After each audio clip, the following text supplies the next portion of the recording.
Hey, welcome back to Living MN Outdoors, and thanks for joining us for this week's fishing report. Walleye season just wrapped up, but that doesn't mean ice fishing is over. We still got panfish, perch, and northern pike to catch. So let's get right into today's report.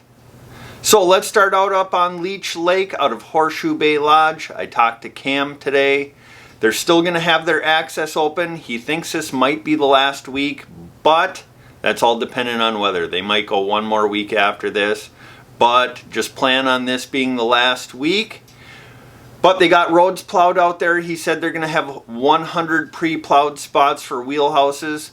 The perch, tulipy, and eel pout fishing has been pretty decent. Now, if you're looking for tulipies, he said look for those in 30 to 40 feet.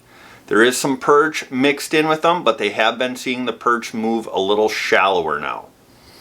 Now, if you're looking for eel pout, he said use big baits, heavy glow spoons, heavy glow jigs with big fat heads, rainbows, or shiners. They've been catching a lot of eel pout and some really big ones. Now, Horseshoe Bay Lodge, they got their full bar and restaurant and lots of rooms up on shore. So if you're looking to fish in portables, get a room up on shore and then venture out during the day.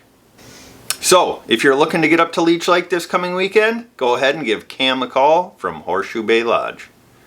Alright, let's move over to Lake Winnibigoshish. I talked to Jeff from Tamarack Lodge and I talked to Chad from the Pines Resort.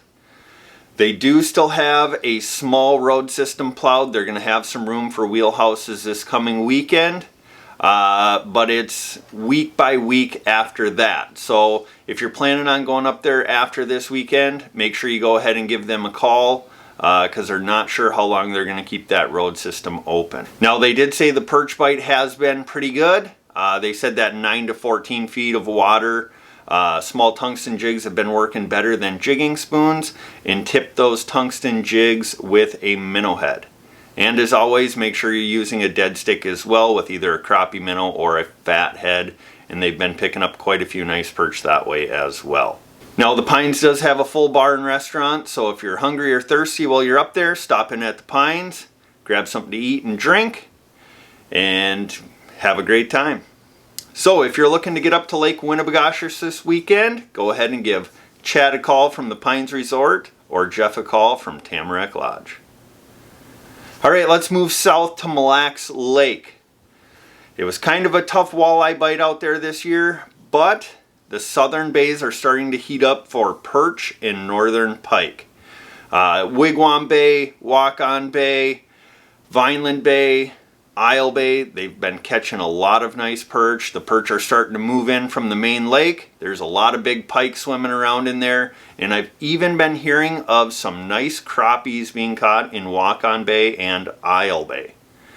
Now, I would suggest that 10 to 14 feet of water for perch and pike.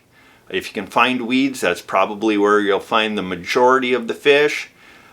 Use smaller jigging spoons, buckshot spoons, stuff like that, and then you can always put a dead stick down as well to help your odds. Now, one thing to remember is none of the resorts are really maintaining roads out there anymore. So off-road travel, you're probably going to need a snowmobile or a track vehicle. As the snow does start to melt down, you will be able to get around with a truck and a four-wheeler probably in the next week or so. But as of right now, probably need a snowmobile or some other form of a track vehicle. So that's going to do it for this week's fishing report. I hope you guys can get out there and catch some panfish or whatever else you might be targeting. And don't forget to get on out there and get living.